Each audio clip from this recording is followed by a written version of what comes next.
واجب الاحترام بزرگوں، دوستوں، عزیز ساتھیوں، رمضان المبارک کا دوسرا عشرہ بھی ہے اور رمضان المبارک کا دوسرا جمعہ بھی ہے۔ قرآن اور رمضان کا آپس میں بڑا گہرا جوڑ اور بڑا گہرا تعلق ہے۔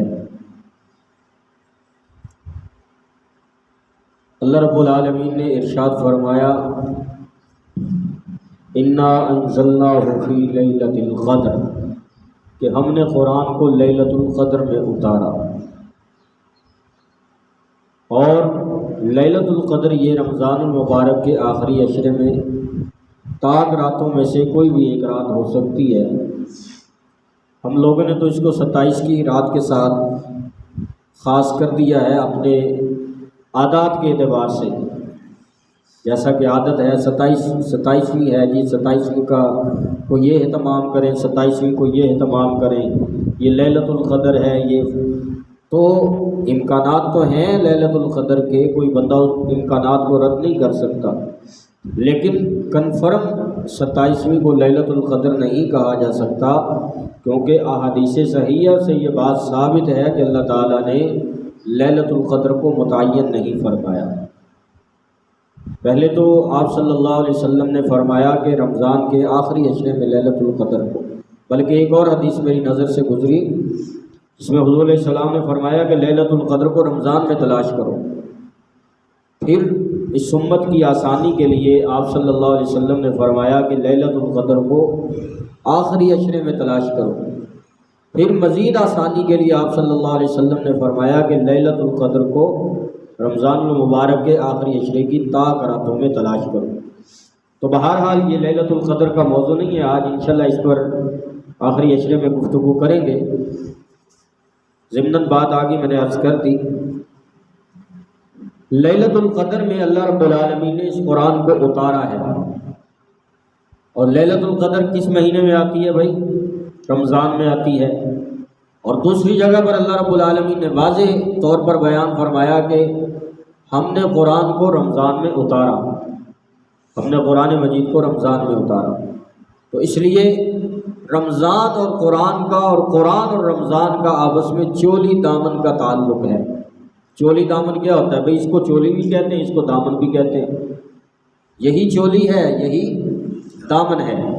تو یہی تعلق جو چولی اور دامن کا ہے، یہی تعلق رمضان اور قرآن کا ہے۔ یعنی کہ اتنے گہرے تعلقات ہیں کہ گویا رمضان اور قرآن ایک ہو گئے، گویا رمضان اور قرآن ایک ہو گئے۔ اب رمضان اور قرآن کا یہ تعلق ہمیں کیا سبق دیتا ہے؟ ہم نے اس تعلق کو کیسے دیکھنا ہے، کس نظر سے دیکھنا ہے؟ تو بھائی تعلق تو اللہ نے جوڑ دیا، اب ہم نے اس تعلق کو جوڑنا ہے عمل کے ذریعے سے۔ ہم نے اس تعلق کو جوڑنا ہے عمل کے ذریعے سے۔ اللہ کے حبیب صلی اللہ تعالی علیہ وسلم نے یہ تعلق جوڑ کر دکھایا۔ آپ صلی اللہ علیہ وسلم ویسے تو عام دنوں میں بھی قرآن مجید کی تلاوت بہت زیادہ کثرت سے فرمایا کرتے تھے، لیکن ماہ مبارک میں، ماہ صیام میں نبی اکرم صلی اللہ علیہ وسلم قرآن کی تلاوت کا خصوصیت کے ساتھ بہت زیادہ اہتمام فرماتے تھے۔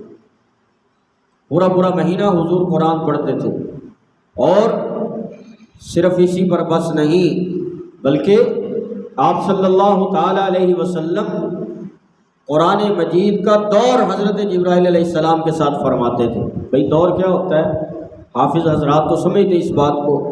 دور کہتے ہیں سننا اور سنانا، قرآن سننا اور سنانا، سننے اور سنانے کو دور کہا جاتا ہے۔ تو حضرت جبرائیل علیہ السلام کو اللہ کے نبی قرآن سناتے بھی تھے اور ان سے قرآن سنتے بھی تھے۔ اور جب پیارے آقا صلی اللہ علیہ وسلم کی عمر کا آخری رمضان تھا تو پیارے آقا صلی اللہ علیہ وسلم نے 2 مرتبہ پورے قرآن کا دور فرمایا۔ 2 مرتبہ آپ صلی اللہ علیہ وسلم نے قرآن کا دور فرمایا، 2 مرتبہ سنا اور 2 مرتبہ سنایا۔ تو معلوم ہوتا ہے کہ اللہ کے نبی کو قرآن مجید کی تلاوت رمضان المبارک میں خصوصیت کے ساتھ اس میں شغل تھا۔ لہٰذا ہمیں بھی چاہیے کہ ہم قرآن کی اہمیت کو سمجھیں، اور قرآن کی اہمیت کو سمجھتے ہوئے رمضان کے مہینے میں اس کی تلاوت کا بہت زیادہ کثرت سے اہتمام کریں۔ ویسے بھی قرآن مجید بڑی عظمت والی کتاب ہے، ہاں یہ کوئی عام کتابوں کی طرح کتاب نہیں ہے۔ اللہ رب العالمین نے اس کتاب کو کتاب بھی بنایا ہے اور اپنا کلام بھی بنایا ہے۔ یہ بات ذہن میں رکھیں، یہ میں نے ایک جملہ بولا ہے، قرآن کو اللہ نے کتاب بھی بنایا ہے اور اپنا کلام بھی بنایا ہے۔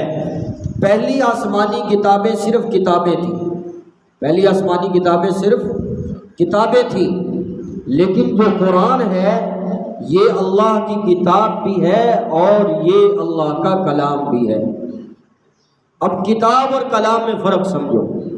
کتاب اس کو کہا جاتا ہے جو صرف لکھی جاتی ہے، جو صرف لکھی جاتی ہے، تحریر، اس کو کتاب کہا جاتا ہے، اور کلام اس کو کہا جاتا ہے جو زبان سے بولی جائے اور بولنے کے بعد پھر لکھی جائے، وہ کلام بھی ہے اور وہ کتاب بھی ہے۔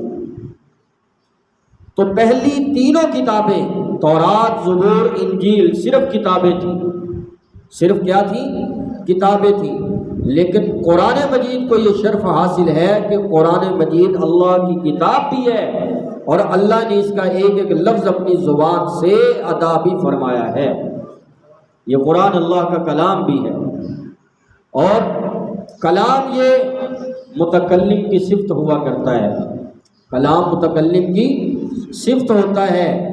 دیکھو نا، ایک بات میں کر رہا ہوں تو اس کی اور حیثیت ہے، ایک بات آپ کریں گے اس کی اور حیثیت ہے، ایک بات گاؤں کا چودھری کرے گا اس کی اور حیثیت ہے، ایک بات علاقے کا ایم پی اے کرے گا تو ذرا کچھ تھوڑا بہت میڈیا آ جائے گا، اور اگر وہی بات وزیر داخلہ، وزیر خارجہ کرے گا تو کافی سارا میڈیا آ جائے گا، اور اگر وہی بات وزیر اعظم کرے گا تو اس کے سامنے نیشنل اور انٹرنیشنل اور نیشنل سارا میڈیا اس کے سامنے بیٹھا ہوگا۔ کیوں؟ اس لیے کہ بھئی وہ بادشاہ ہے، وہ وزیر اعظم ہے، اس کی بات کی اہمیت ہے۔ تو مراتب کے اعتبار سے بات کی اہمیت بڑھتی ہے، جیسے بندے کی اہمیت بڑھتی ہے ایسے اس کی بات کی، اس کے کلام کی بھی اہمیت بڑھتی ہے۔ تو اب آپ دیکھ لیں قرآن کس کا کلام ہے بھائی؟ اللہ کا ہے۔ تو جس طرح اللہ کی شان اور اللہ کی اہمیت اور اللہ کا مرتبہ ساری کائنات سے زیادہ ہے، اسی طرح اللہ کے کلام کا مرتبہ بھی ساری کائنات سے زیادہ ہے۔ عربی زبان کا محاورہ ہے نا، کلام الملوکی ملوک الکلام، کہ بادشاہوں کے جو کلام ہوتے ہیں وہ کلاموں کے بادشاہ ہوتے ہیں، بادشاہوں کی جو بات ہوتی ہے وہ باتوں کی بھی بادشاہ ہوتی ہے۔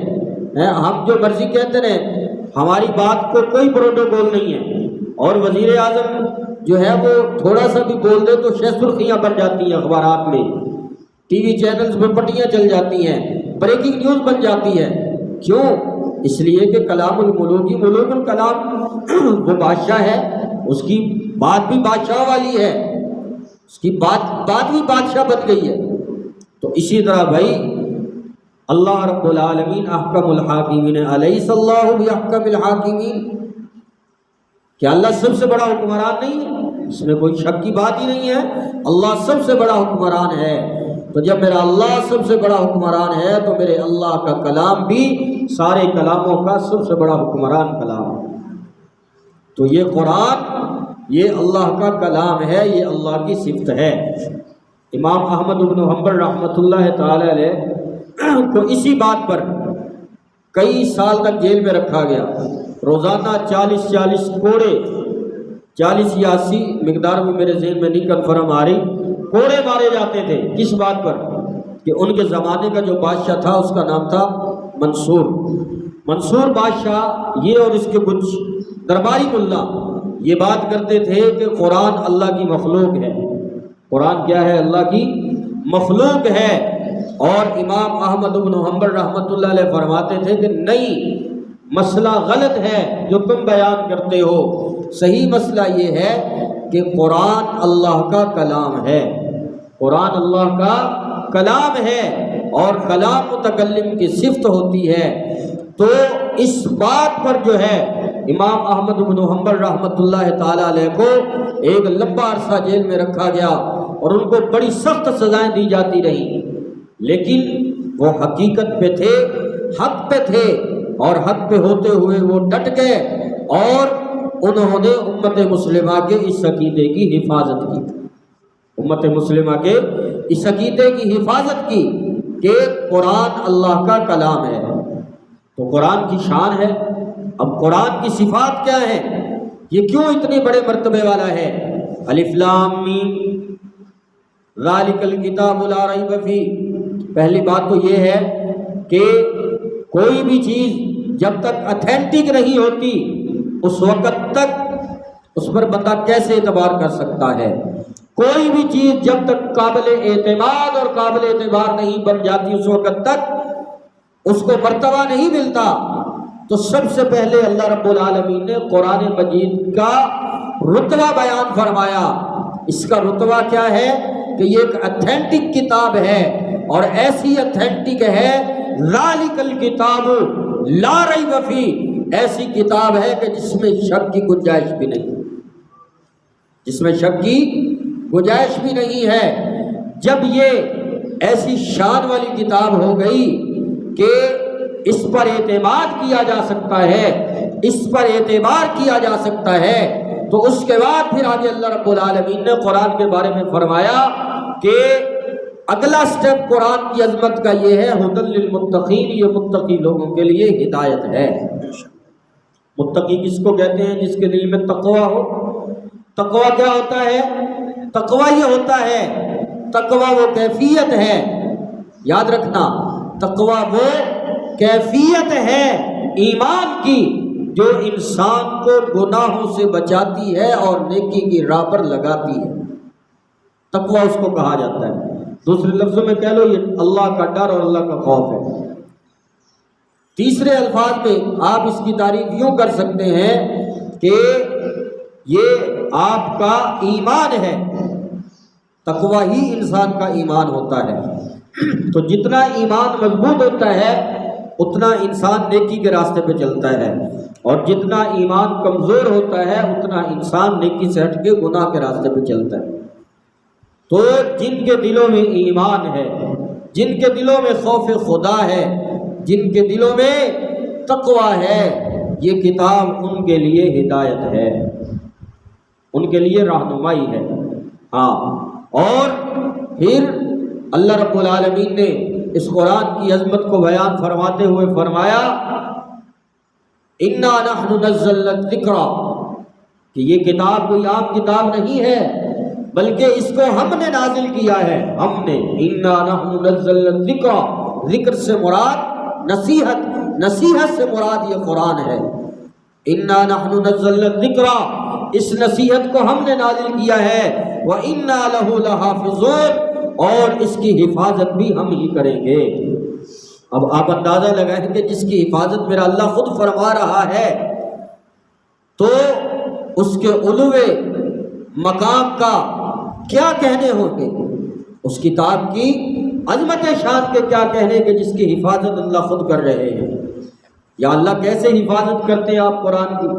ہمارے پاس تو جو چیزیں ہوتی ہیں نا، قیمتی چیز، ہم کیا کرتے ہیں بھائی، اس کو سب سے پہلے چھوٹے سے صندوق میں رکھتے ہیں، چھوٹی سی ڈبی میں، کیونکہ قیمتی چیز ہمیشہ تھوڑی ہوتی ہے، قیمتی چیز ہمیشہ تھوڑی ہوتی ہے۔ کسی کے پاس ہیرے جواہرات ہوں گے 1 2 4 ہوں گے، سونا ہوگا 1 2 4 5 10 تولے سونا ہوگا، کتنا بن جائے گا؟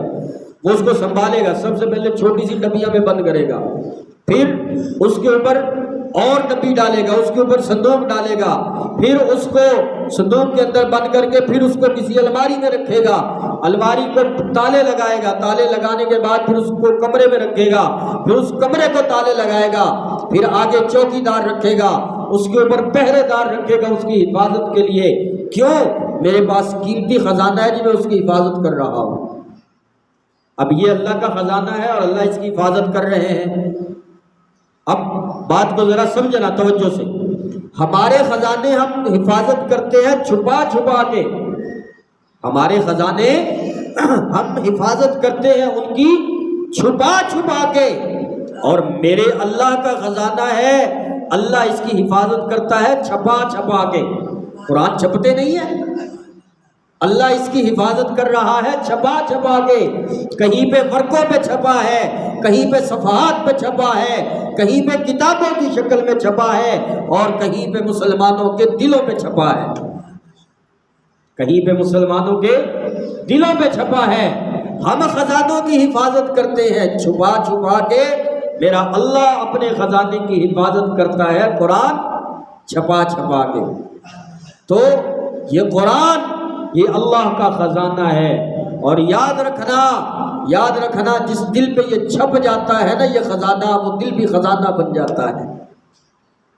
جس دل پہ یہ خزانہ چھپ جاتا ہے وہ دل بھی خزانہ بن جاتا ہے، بلکہ صرف خزانہ نہیں بلکہ خزینہ بن جاتا ہے، خزینہ بن جاتا ہے۔ اللہ کے حبیب صلی اللہ علیہ وسلم نے فرمایا سنو کیسے وہ خزینہ بنتا ہے۔ اللہ کے حبیب صلی اللہ علیہ وسلم نے فرمایا خیرکم من تعلم القرآن وعلمہ، دنیا والوں تم میں سب سے بہترین بندہ وہ ہے، سب سے بہترین، خیر کے لفظ فرمائے اور آگے کم فرمایا، خیرکم تم میں سب سے زیادہ عظمت والا، شان والا، عزت والا، رتبے والا، مرتبے والا، مقام والا وہ بندہ ہے من تعلم القرآن، جو قرآن کا طالب علم ہے، جو قرآن سیکھتا ہے، جو صبح شام قرآن کو رٹے لگاتا ہے، جو صبح شام طوطے کی طرح اللہ کا قرآن پڑھتا ہے، وہ تم میں سب سے بہتر ہے۔ دنیا والوں سن لو، کوٹھیوں والوں کی اللہ کے ہاں قدر کوئی نہیں جب تک قرآن کے ساتھ نہیں جڑیں گے، کاروں والوں کی اللہ کے ہاں قدر و قیمت کوئی نہیں جب تک ایمان والے قرآن والے نہیں بنیں گے۔ سن لو دنیا والوں، پراپرٹی والوں کی اللہ کے ہاں اس وقت تک کوئی قدر و قیمت نہیں جب تک وہ قرآن والے ایمان والے نہیں بنتے۔ ہاں کوٹھی والا ہے، کار والا ہے، بینک بیلنس والا ہے، روپے پیسے والا ہے، مال دولت والا ہے، اس کے ساتھ ساتھ اگر وہ ایمان والا بھی ہے، قرآن والا بھی ہے، تو اللہ کی ہاں اللہ کی نظر میں، اللہ کے محبوب کی نظر میں وہ بھی بڑی شان والا ہے۔ اور اگر اس کے پاس نہ روپیہ ہے، نہ پیسہ ہے، نہ مال ہے، نہ دولت ہے، پہننے کو ڈھنگ کا کپڑا نہیں، کھانے کو اچھا کھانا نہیں، اور رہنے کو اچھا مکان نہیں، لیکن دل میں اللہ کا قرآن ہے، خدا کی قسم دنیا کے ان سارے لوگوں سے بہتر ہے جو قرآن سے خالی۔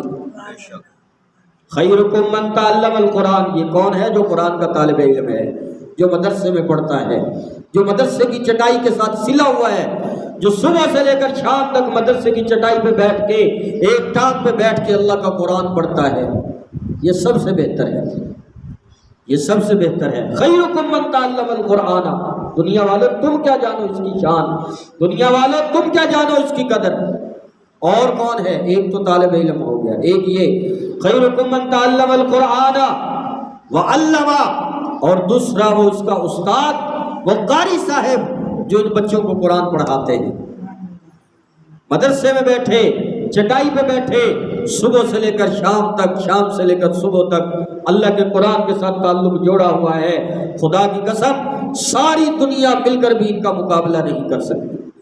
اور سنو اور سنو اور سنو، جو بندہ اللہ کے دین کا علم حاصل کرنے کے لیے، اللہ کے قرآن کو سیکھنے کے لیے گھر سے نکلتا ہے، اس کے گھر واپس لوٹنے تک بلوں میں چیونٹیاں، سمندروں میں مچھلیاں، ہوا و فضا میں چرند پرند اس کے لیے بخشش اور مغفرت کی دعائیں کرتے ہیں۔ سبحان اللہ۔ یار یہ کوئی چھوٹی شان ہے؟ یہ کوئی چھوٹی شان ہے کہ اللہ کی ساری مخلوق اس کے لیے بخشش کی دعا پہ لگ جائے؟ اور سنو اللہ کے نبی نے کیا فرمایا، جو بندہ قرآن کا علم حاصل کرنے کے لیے گھر سے نکلتا ہے، اللہ کے مقدس فرشتے، اللہ کے مقدس فرشتے اس کے قدموں کے نیچے اپنے پر بچھا دیتے ہیں۔ اب سوچ رہے ہوں گے آپ، کاش ہمیں بھی یہ فضیلتیں حاصل ہو جائے، کاش ہمیں بھی یہ مقامات مل جائے۔ تو بھئی کوئی مشکل نہیں ہے۔ اللہ نے یہ تو نہیں کہا نا کہ آپ نے اگر قرآن سیکھنا ہے تو آپ 10 سال کی عمر کے ہوں گے، 7 سال کی عمر کے ہوں گے، آپ پھر ہی قرآن سیکھ سکتے ہیں۔ آپ 12 سال کی عمر کے ہوں گے، آپ پھر ہی قرآن سیکھ سکتے ہیں۔ یہ تو کہیں پر ہی اللہ نے فرمایا، اللہ نے تو کہیں پر ہی فرمایا، نہ اللہ کے حبیب نے فرمایا۔ اللہ کے نبی نے تو یہ فرمایا خیرکم من تعلم القرآن وعلمہ۔ اب بھئی آپ کی عمر اگر 40 سال ہے، آپ پھر بھی طالب علم بن سکتے ہو۔ آپ کی عمر 50 سال ہے، آپ پھر بھی قرآن کے طالب بن سکتے ہو۔ آپ کی عمر 60 سال ہے، آپ پھر بھی قرآن کے طالب بن سکتے ہو۔ اب آپ کہیں گے بھائی ہماری تو زبان پک گئی، الفاظ زبان پہ جاری نہیں ہوتے، ہم کیا کریں، ہمیں تو قرآن آتا ہی نہیں۔ تو سنو، اللہ رب العالمین کے محبوب نے کیا فرمایا، اللہ کے نبی نے فرمایا جو اٹک اٹک کے پڑھتا ہے میرے اللہ نے اس کے لیے 2 اجر رکھا ہے۔ جو اٹک اٹک کے پڑھتا ہے میرے اللہ نے اس کے لیے 2 اجر رکھا ہے۔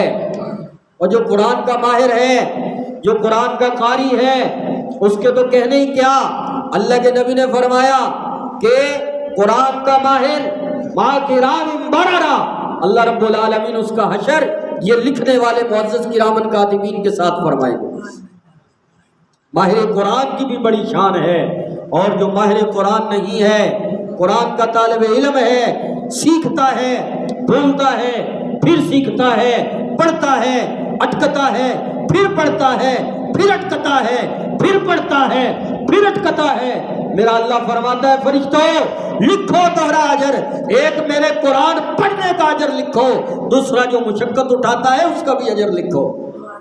سبحان اللہ، کیا کہنے میرے اللہ کے، کیا شان ہے میرے اللہ کی کہ اللہ نے اپنے قرآن والوں کے ساتھ کیسی محبتیں فرمائی ہیں۔ تو بھئی اب یہ تو دین ہے اللہ کی، اب ہم نہ لیں، ہم دامن سمیٹ کے بیٹھ جائیں، ہاتھ گھٹ کے بیٹھ جائیے، قصور کس کا ہے؟ ہمارا قصور ہے، ہمارا قصور ہے۔ دینے والے کے دین میں کمی نہیں ہے، ہم تہی دامن ہیں۔ ہمیں چاہیے کہ ہم اپنے دامن کو پھیلائیں، دامن کو پھیلا کے اللہ سے مانگیں۔ تو بھئی قرآن پڑھا کرو، رمضان کے مہینے میں خصوصیت کے ساتھ الحمدللہ ہماری مسجد میں قرآن پڑھا جاتا ہے، نماز تراویح میں سنایا جاتا ہے۔ خوش قسمت لوگ ہیں آپ، یہ خال خال مساجد میں ہوتا ہے، تو یہ ہماری خوش نصیبی ہے، یہاں قرآن پڑھا جاتا ہے۔ تو بھئی آپ احباب قرآن سنا بھی کریں آ کر رات کو نماز تراویح میں، اور باقی جو دن رہ گئے ہیں ان دنوں کو قیمتی بنائیں۔ رمضان کے دنوں میں قرآن مجید کی تلاوت کثرت سے اس کا اہتمام کریں، اللہ تعالیٰ سے بخشش اور مغفرت مانگیں، اپنے گناہوں کی اللہ تعالیٰ سے اپنی حاجات و ضروریات مانگیں۔ خدا کی قسم یہ وہ قیمتی دن ہیں جن کے بارے میں اللہ نے فرمایا ایام معدودات، کہ یہ گنے چنے دن ہیں، گنتی کے گنے چنے دن کون سے ہوتے ہیں؟ جو تھوڑے سے ہوتے ہیں۔ بھئی جو زیادہ اہمیت کی چیز ہوتی ہے وہ گنی ہوئی ہوتی ہے، معدودہ ہوتی ہے، گنی ہوئی ہوتی ہے، کاؤنٹڈ ہوتی ہے۔ تو یہ کاؤنٹڈ دن ہے، گنے چنے دن ہیں، چند دن ہیں گنتی کے، یہ پھر مقدر والوں کو نصیب ہوتے ہیں۔ کتنے لوگ تھے جو پچھلے سال رمضان میں ہمارے ساتھ تھے، اب نہیں ہے، اب نہیں ہے ہمارے پاس۔ تو بھئی ان کی قدر کریں، میں بھی کروں، آپ بھی کریں۔ اللہ رب العالمین سے دعا ہے اللہ ہمیں رمضان اور قرآن کی قدر کی توفیق عطا فرمائے۔ وما علینا الا البلاغ، سنت ادا فرمائے۔